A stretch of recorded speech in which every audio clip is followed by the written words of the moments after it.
दोस्तों, दुनिया की सबसे खराब फीलिंग वो होती है जब आप अपना पीएफ अप्लाई करते हैं और 10-15 दिन इंतजार करते हैं और अचानक आपको मैसेज आता है, your claim has been rejected. गुस्सा आता है ना। लगता है कि अपना ही पैसा मांगने के लिए भीख मांगनी पड़ रही है। लेकिन दोस्तों, गुस्सा करने से पैसे नहीं आएंगे। पीएफ ऑफिस कोई इंसान नहीं चला रहा। वहाँ कंप्यूटर्स हैं जो डेटा मैच करते हैं।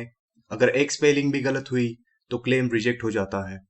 नमस्कार, मैं हूं आपका डिजिटल दोस्त और आज की इस वीडियो में मैं आपको टॉप 5 रीजंस बताऊंगा जिनकी वजह से क्लेम रिजेक्ट होता है और उनका एग्जैक्ट सॉल्यूशन क्या होगा वो हम जानेंगे।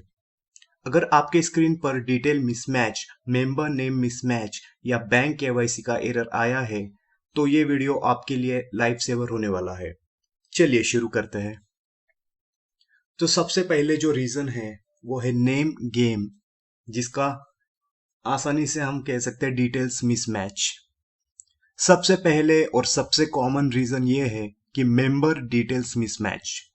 इसका मतलब है कि आपका पीएफ अकाउंट में जो नाम, पिता का नाम या डेट ऑफ बर्थ वो आपके आधार कार्ड से मैच नहीं कर रहा।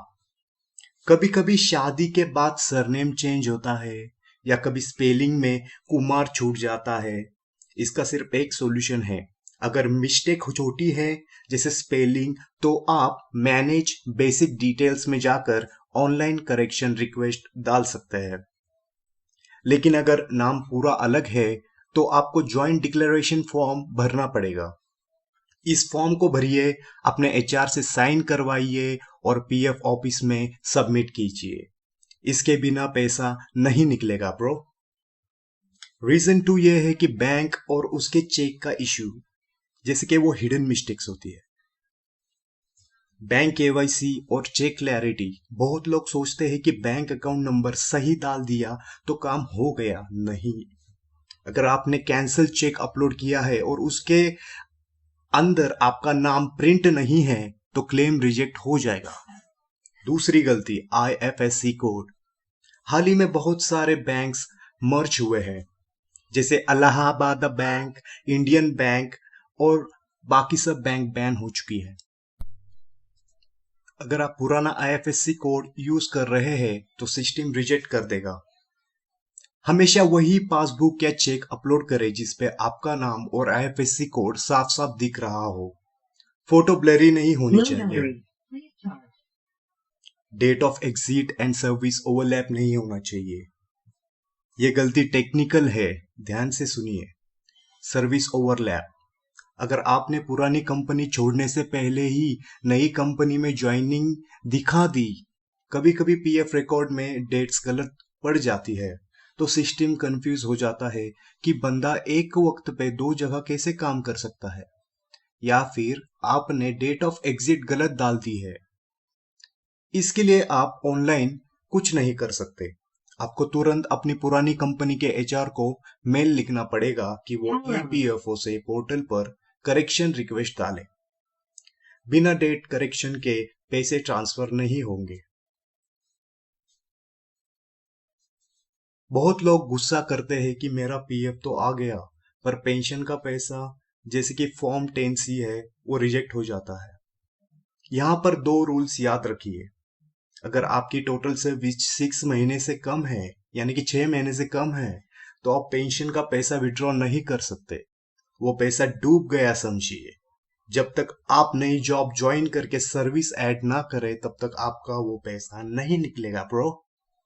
अगर आपकी सर्विस 9.5 साल से ज्यादा है तब भी आप पेंशन विड्रॉ नहीं कर सकते। फिर आपको मंथली पेंशन मिलेगी रिटायरमेंट के बाद। तो अगर आप इन दोनों के बीच में हैं, 6 महीने से 9.5 साल, तभी फॉर्म 10C भरिए।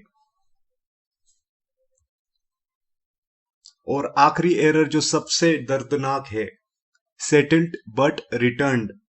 मतलब पीएफ ऑफिस ने पैसे भेज दिया लेकिन आपके बैंक ने वापस कर दिया भाई। ये तब होता है जब आपका बैंक अकाउंट डोरमेंट, मतलब बंद हो गया हो, या जान धन अकाउंट जो जिसमें लिमिट क्रॉस हो गई हो। पहले बैंक जैसे अकाउंट का केवाईसी करवाइए और चालू कीजिए।